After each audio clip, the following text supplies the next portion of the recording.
position where she just said no is a really fine example of how to deal with this shit. And I know it might take a little bit of a sacrifice, but it will save women's sports.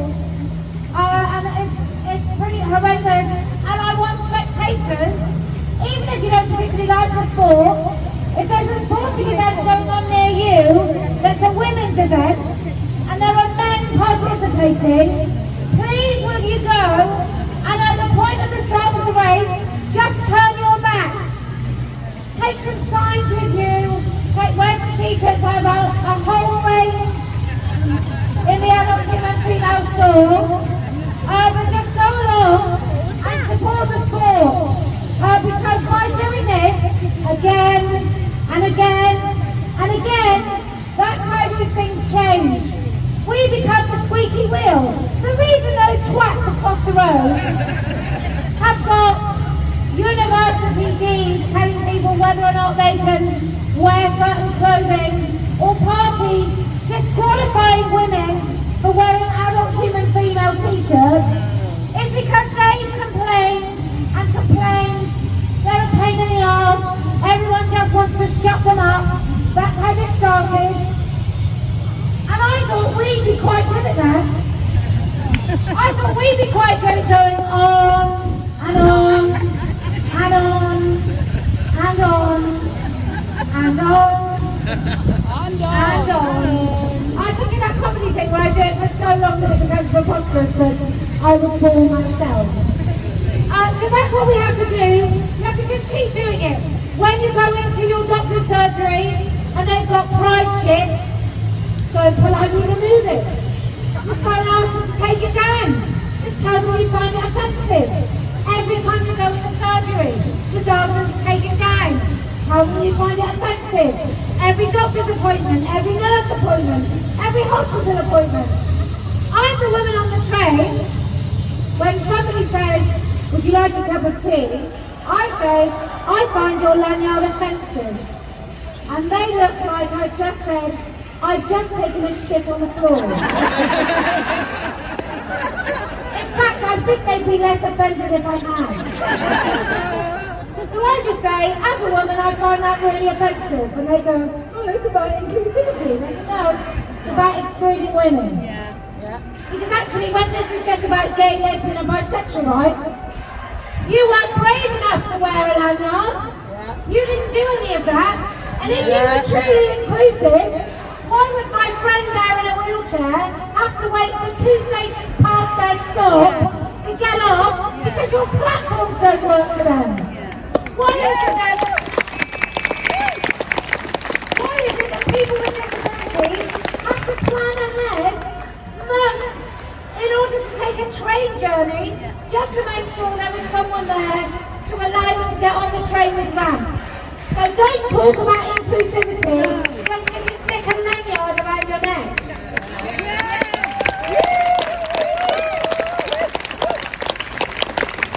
But we are 51% of the population, we women, and you lovely men that are also here as well. If each and every one of us did it, every appointment, I think it would stop. Because the staff would say, oh, it's just every time I wear it, it just causes hassle. I'm just going to go back to my, I don't know, being an actual nurse lanyard. I'm not going to wear an NHS badge with a rainbow around it. I'm just going to wear a badge that lets people know that I will treat them without prejudice. And that should go without saying.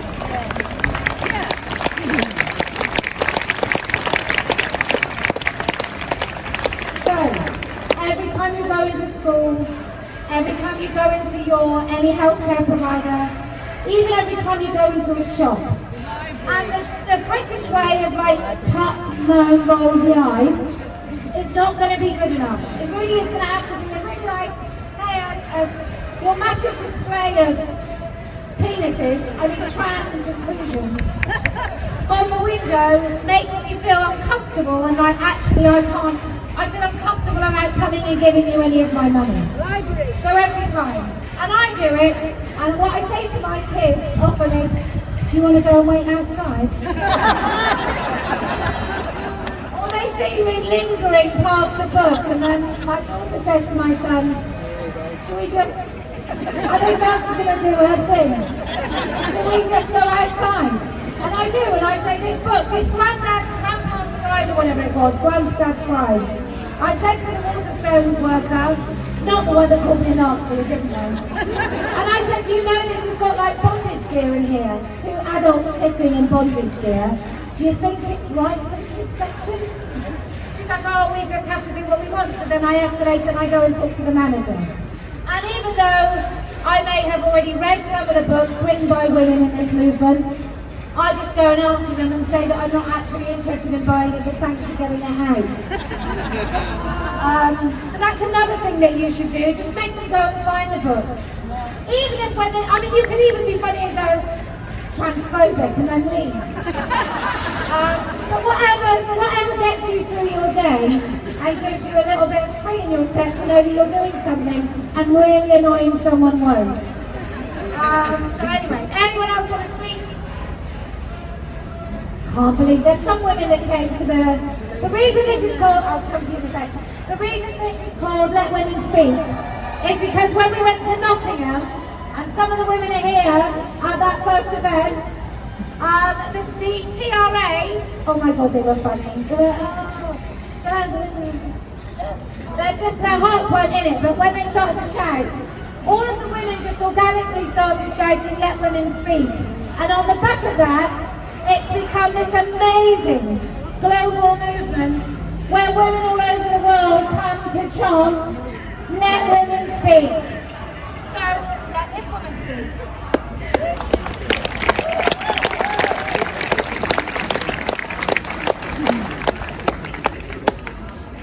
Hi there, hi Lee.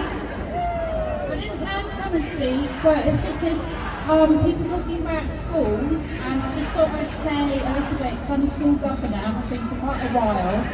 So the really important words that you need to get out when you talk to your school leaders are obviously safeguarding being really important, but the other 2 words, the other 2 sentences you need to get out about risk assessment. Have you done a risk assessment of whatever policies or plans they want to do? And have you done an impact assessment? Because schools are subject to the public service quality duties and the duty to balance out all of the rights. So it's a bit boring, but those are the things that you can put in and really get them starting to question what they're doing with their policies.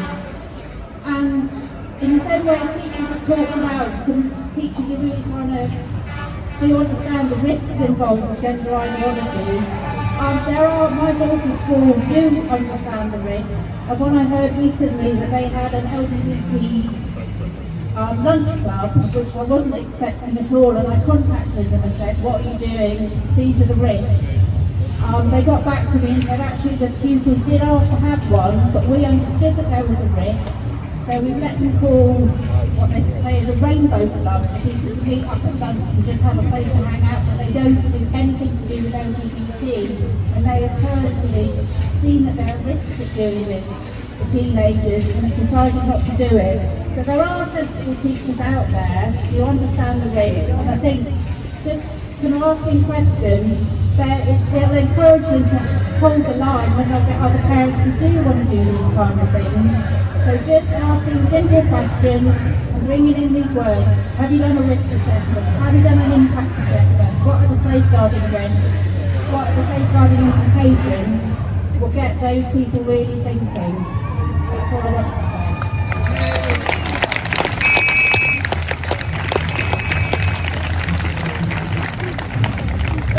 The school would have an LGBT club. Oh, by the way, if your kid's involved in any of these things, a lot of the LGBT stuff, like Trevor Project and so on, the age category where you can meet up is about 13 to 25. Like, as if that's a good idea. Hey, 13-year-old girl who's got body dysphoria and hates herself and wishes she was someone else and feels really traumatised by her developing pubescent body. Why don't you hang out with a 25-year-old pervert in a dress? That seems like a great idea. What a match made in heaven. There's some ladies here. Well, yes.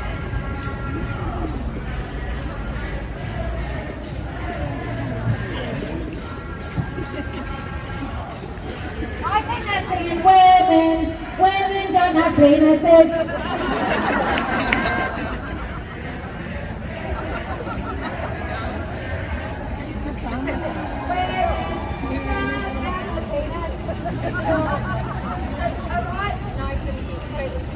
Hi, I'm Sarah, and I just want to talk about sports. I do park run, and every week I put a top on and put a sign on the back that says 20 men have women's records, golf records, and it always goes down really, really well. I get loads of positive feedback, so it's a really good idea. If you do park run or anything like that, make sure that what Kelly Jo said, that you are a billboard and you're telling people that it's wrong and it's unfair. That's it, thank you.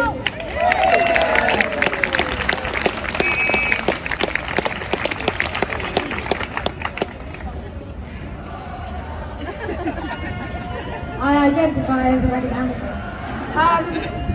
Also, when it comes to speaking out, let me just say, or being the billboard, which is something that I recommend each and every one of you to do.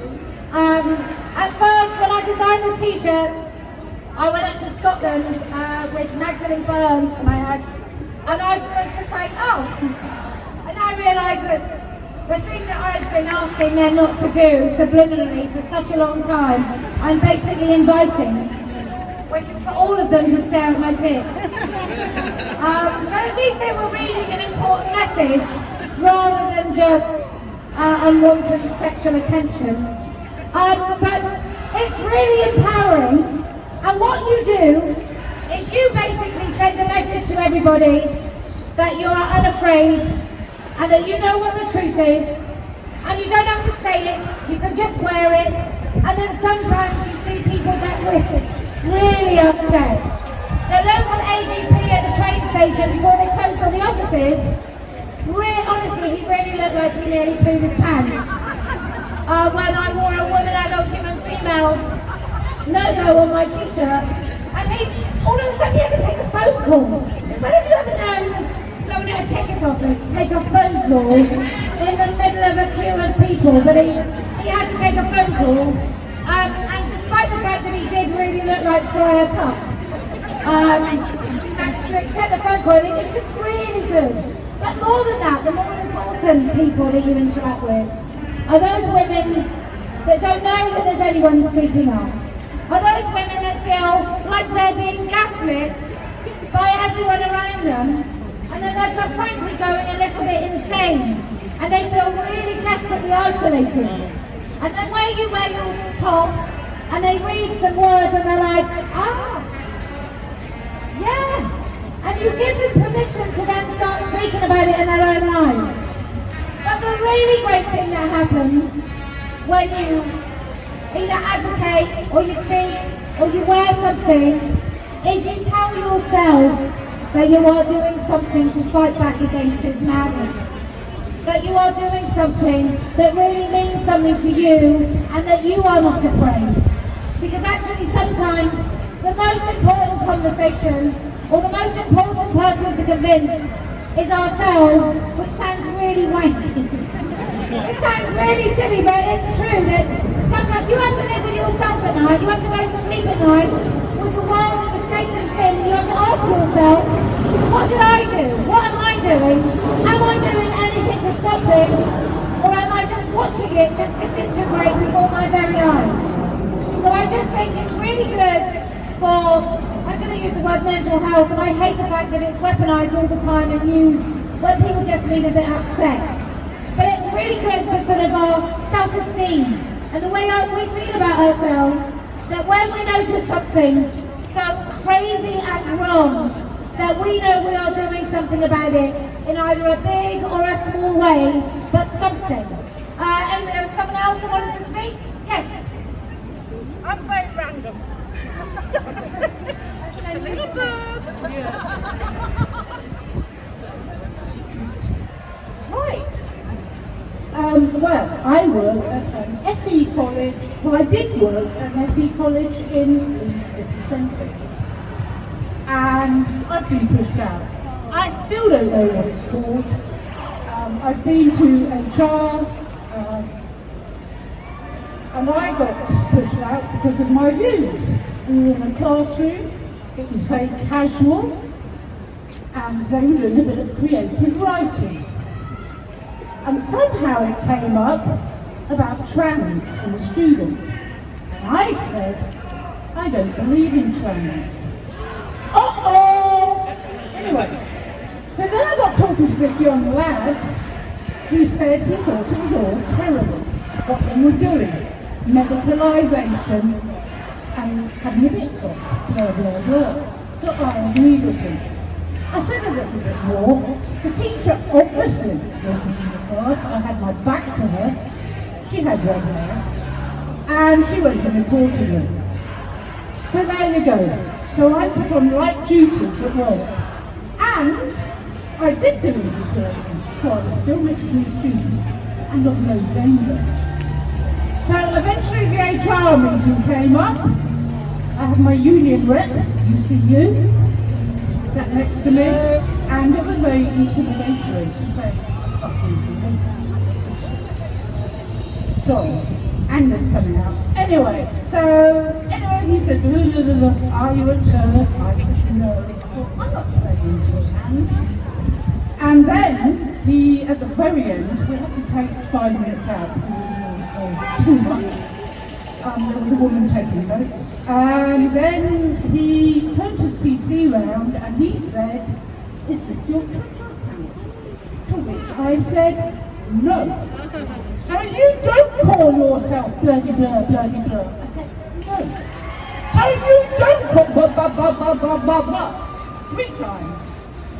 And then he said, oh, well, I don't know if he said this. This was written down. People were following me at work. I didn't have anyone at work following me. I didn't say an awful lot on Twitter. I follow other people.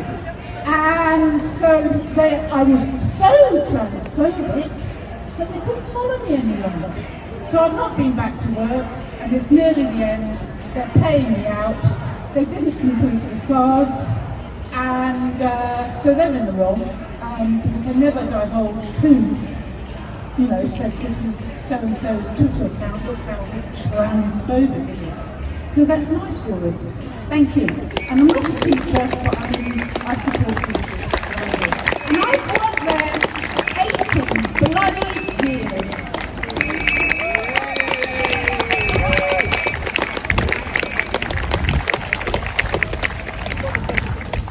Thank you, Kelly.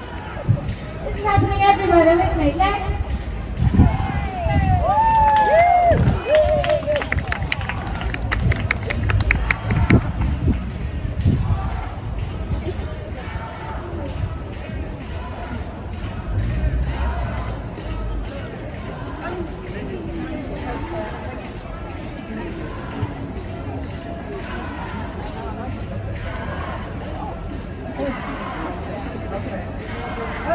Hi everyone, my name is Teresa Farming. I just want to say thank you to everybody here. Leeds is my stomping ground. Some people might have heard of me because I won a case against my employer when I was exposed to harassment because of my gender critical views. Like the vast majority of the population in Advocacy. Lots of you here supported my campaign, and we raised nearly 50,000 for a crowd justice to fight and win a case against my employer this year. Hey.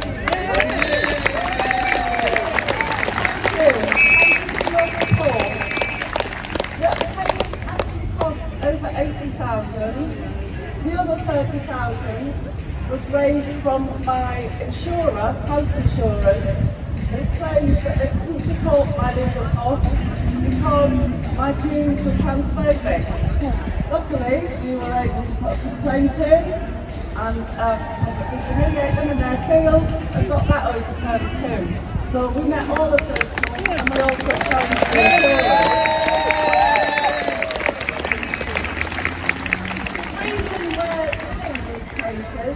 Because we're right. It's not because we're particularly good at raising legal costs, or we've got brilliant solicitors, or we have got brilliant solicitors and barristers. We are right. We are within the law.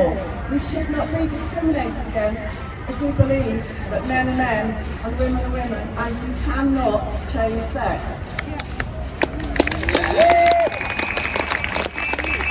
Unfortunately, in the arts, my sector, my workforce, my background is in the arts and culture sector, and many people actually do believe in that sector that you can change sex.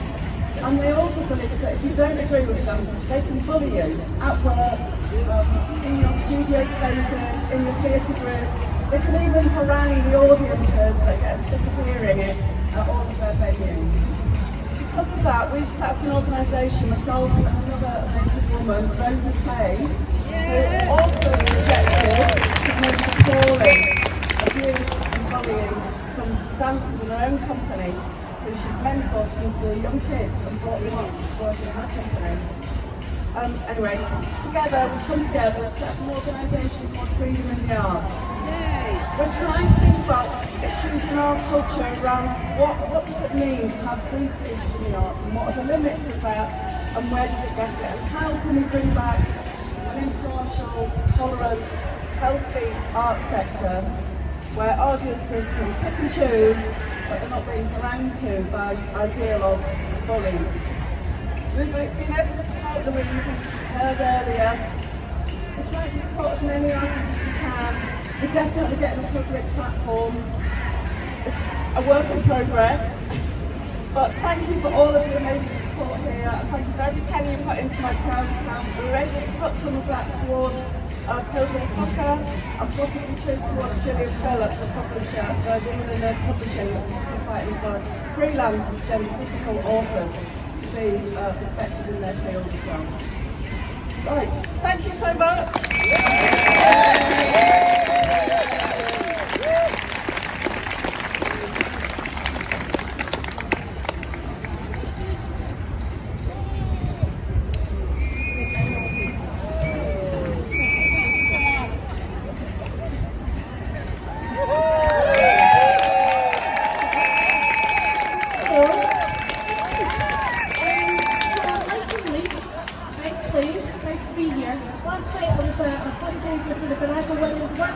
in Leeds. And it was great fun. Really good. They're doing really closer, you don't hear me. They do really important work. It's a female-only space, so they're doing workshops and craft work, and the point about it is it's just for women.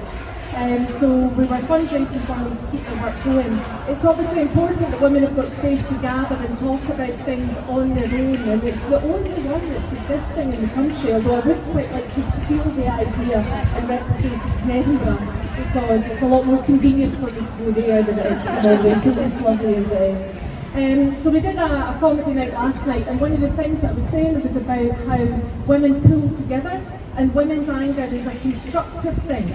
We build. We don't just shout and punch things and get cross. If a woman is angry, she takes the problem that she's got and she sets up a charity to address it. Or she sets up a whole movement and travels all around the world to get other women to join in being angry. And it seems to be quite a successful model. So I'm quite cross. And a year after the Gender Recognition Bill came in Scotland, it seems that I've remained quite cross. And the Greenham Common women did this amazing thing with their anger, where they had a protest where they embraced base. They held hands all the way around the airfield, and apparently the imagery of that, of women being calm and happy and celebrating and enjoying what they were doing, was so striking that it caught the eye of President Reagan, and that's part of what contributed to him and Gorbachev having a wee chat, and that led to the end of the Cold War. Now, I think probably what happened was Ronald Reagan phoned Gorbachev and went, "Have you seen those women? What are they doing?" Hysterical. So I would like to embrace the Scottish Parliament and have embrace our disgrace for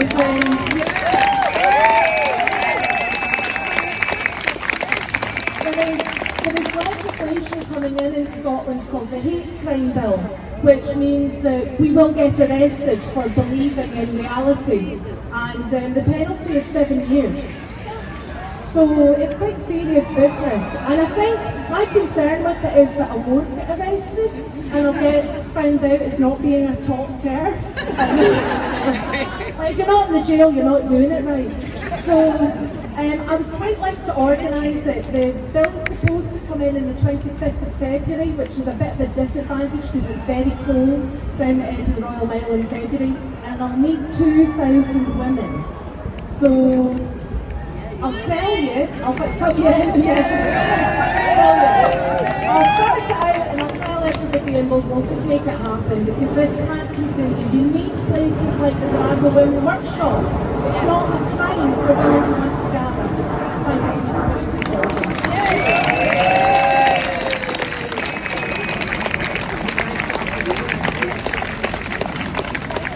I've just been told that building over there, the checkered past, used to be the Leeds Tavistock.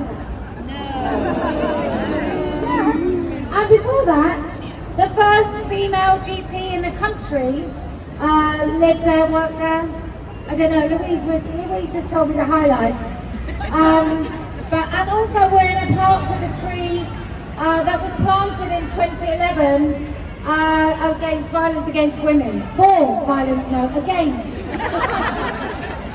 Definitely against violence against women. And I know in our number, although she might not want to speak, there is a woman that helped build the Nottingham Women's Centre, which used to be about women, and now is very much not about women. But look, I listen to all of us speak and these conversations we have, and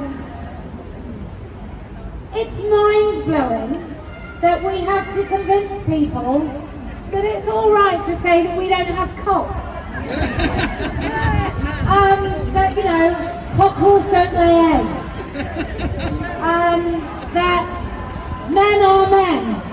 That we are allowed spaces of our own. I mean, who knew that that would happen? And as for the First Minister of, I believe it's Scotland, I don't think he does. I don't think he knows what country he's in charge of. But I'm just going to say, I don't think the hate crime is actually going to be about. These hate crime laws, I think, are for some people blasphemy laws through the back door. And I think that's what we're inviting in. And we got rid of blasphemy laws, I don't know, because we're quite progressive in the actual sense of the word. And soon it won't just be whether or not you can say that men don't have vaginas. There'll be all sorts of things that you're not allowed to say. There'll be all sorts of things that you're not allowed to do, because once we invite in this sort of state-sanctioned censorship, we are truly fucked. Absolutely 100%. Our liberties are over at that moment.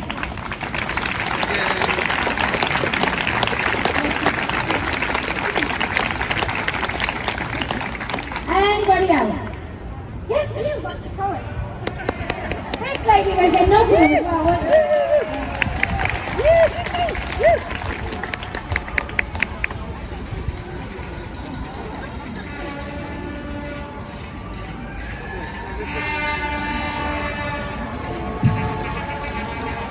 Hello, my name's Guy. It's not my first time at the microphone, won't be my last. I want to come and say something today. I keep being told that I need to take a back seat in my activism, make room for the younger people. I'm happy to do that as soon as the younger people actually step up and start doing some of the frickin' activism, okay? Until that point, as a 54-year-old adult human female, I will get myself where the heck I can. I'll stand and let my voice shake as much as it wants to, and I'll tell you that I don't give a fuck what you wear. I only care for women, women's rights and the rights of children to just be children. When I was a child, I actually thought I could be a dinosaur. Really disappointing to find that I can't. I'm still not really over it at 54, to be honest, but you know, I've got an inflatable dinosaur soon now, so I just put that on when I want to. the important thing is, look how many of us here are older women. Why? Because we've got the time. Because we are not committed to, well, I am committed to a young family, so throw that bit out. Because we care, because we've got the experience of life to stand here and say, it matters that I'm a woman. All of my life, my experience of being a woman is what frames me and what makes me who I am stood here before you today. A 54-year-old adult human female lesbian who won't be told to be kind unless she wants to, won't be told to sit down again unless she wants to. I am going to be in your face. I am going to be in your Twitter feed, your social media feeds, God, anywhere I can get. And I want to say thank you for such a good turnout for Leeds, because I was here when we didn't get to be Leeds, and I watched poor Paisley getting marched off in a lovely red coat. And it's just so good that we're here, we're doing it, we're allowed to, we're being supported to do it. Thank you, West Yorkshire Police, for stepping up. This is what women's rights being protected should look like. So on a personal note, thank you, KJ. Please make this.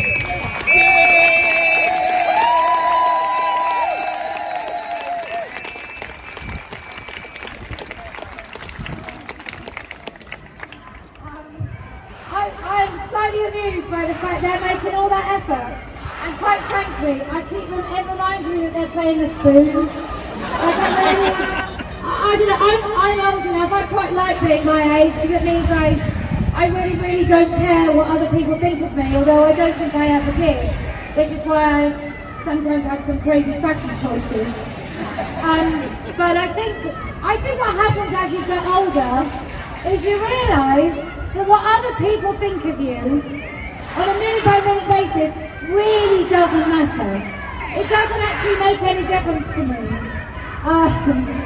But I'm just, at the moment, I keep thinking into Sunday night at the Palladium, maybe Jimmy Tarbuck, and he invites a little double act on to come and play the spoons. And everyone's a little bit bemused, but these sad kids think they're genuinely fighting for something that is meaningful, because maybe they don't have anything meaningful in their lives to actually aim for. Because they don't have boundaries. They've had a whole generation, a whole lifetime of being not even told the word no. Nobody even allowed to get cross. Not a teacher in the school that they feel genuinely afraid of. And that might sound like a little bit like Thatcher. And I thank her for the blue. But that might sound a little bit sort of conservative, trad mom. But that's what kids need. They need a consequence and a boundary. And those kids don't have it. When we at this school, they were saying the most important thing is that children recognise difference. I was like, you're fucking primary school, what do you mean?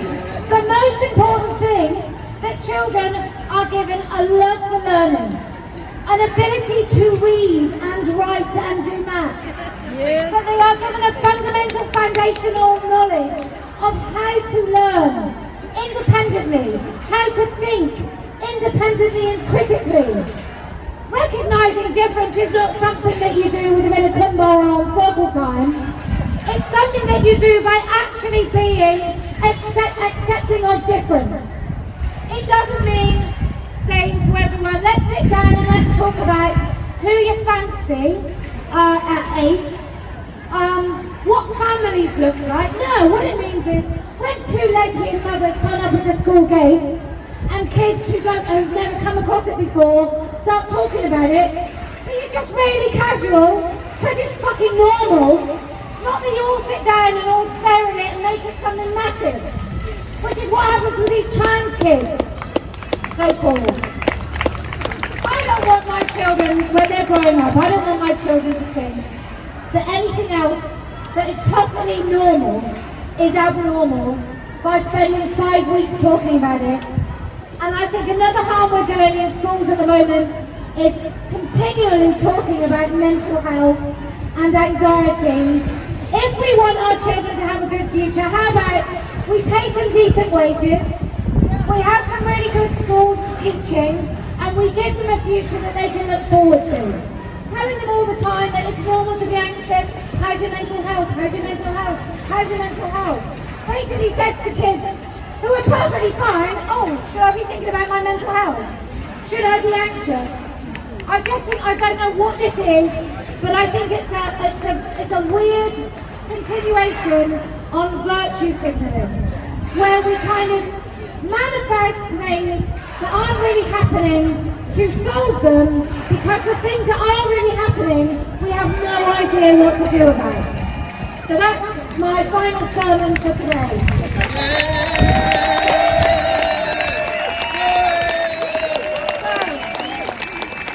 We came here today to say, no woman has a penis! No man has a vagina! There is no such thing as non-binary! And transitioning children is profound abuse! Right, there is a very massive, great big dividing issue in this country at the moment, and I'm just going to say to you women, if you can see past it and see the dignity and humanity in other women and stand beside her, even though you know that you may really disagree on some pretty substantial issues, then I promise we will win. If you can be the squeaky wheel in your schools, in your doctor's surgeries, in your hospitals, with your county councillors, then I promise we will win. If, when we get this party of women started, you can raise your head above the parapet and you can be the answer of the issues that you see in front of you, then I promise we will win. And do you know why else we're going to win?